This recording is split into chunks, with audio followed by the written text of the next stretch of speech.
Economics can be understood at different levels.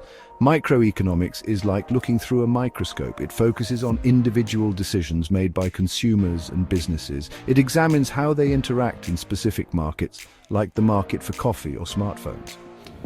Imagine studying how the price of coffee beans affects the price of your latte. That's microeconomics in action. Macroeconomics, on the other hand, takes a giant step back. It's like looking at the entire forest instead of individual trees. Macroeconomics studies the behavior of the economy as a whole. It grapples with big-picture issues like inflation, unemployment, and economic growth. Think about the factors that determine a country's overall price level, or why some nations grow faster than others. The two perspectives, though different, are interconnected. Changes in individual markets can ripple through the economy, influencing the bigger picture. For instance, a surge in oil prices, a microeconomic event, can trigger inflation, impacting the entire economy, which is a macroeconomic concern. Understanding both micro and macro perspectives is crucial for grasping the complexities of the economic world.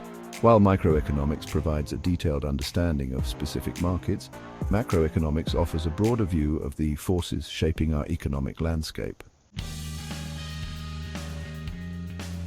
When we talk about the economy, we often picture a well-defined system of legal businesses, measured transactions, and government oversight. This is the traditional or circular economy.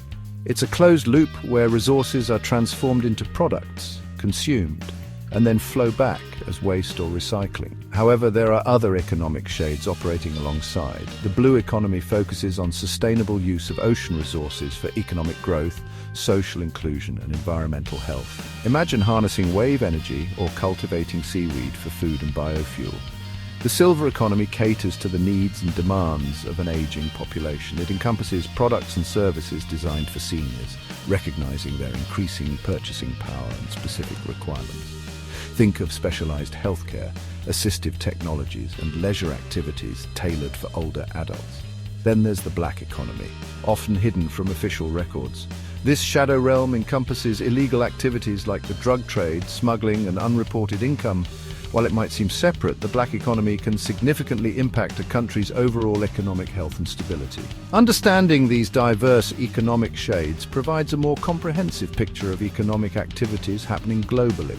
It highlights the need for sustainable practices, recognizes the economic power of different demographics, and acknowledges the challenges posed by illicit activities. In the realm of macroeconomics, gross domestic product, or GDP, reigns supreme. It's the primary yardstick used to measure a country's economic performance. Essentially, GDP represents the total value of all final goods and services produced within a country's borders during a specific period, usually a year. Think of it like this. Every time you buy a cup of coffee, get a haircut, or purchase a new car, you're contributing to the GDP. These transactions, along with millions of others, are tallied up to calculate the nation's economic output. There are three main approaches to measuring GDP, each offering a different perspective on the same economic activity. The expenditure approach adds up all spending on goods and services by households, businesses, and the government. The income approach focuses on the income earned by individuals and businesses involved in the production process. Lastly, the production approach sums up the value added at each stage of production. It's like measuring the same cake from different angles, by its ingredients, expenditure, the baker's earnings, income, or the value added at each step of baking, production. No matter the approach, the result should ideally be the same, a representation of the economy's total output.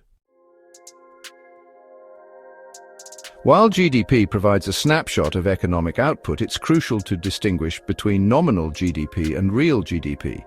Nominal GDP measures the value of goods and services at current market prices without adjusting for inflation.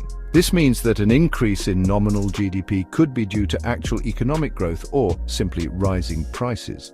Real GDP, on the other hand, accounts for inflation. It measures the value of goods and services at constant prices, using a base year for comparison.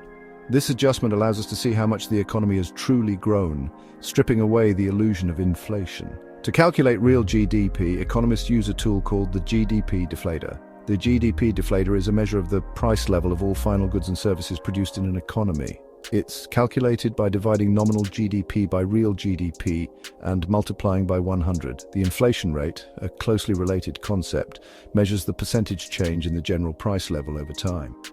One common measure of inflation is the Consumer Price Index, or CPI, which tracks the average change in prices paid by urban consumers for a basket of consumer goods and services. By understanding the distinction between nominal and real GDP, and by utilizing tools like the GDP deflator and CPI, we can gain a clearer understanding of true economic growth and the impact of inflation.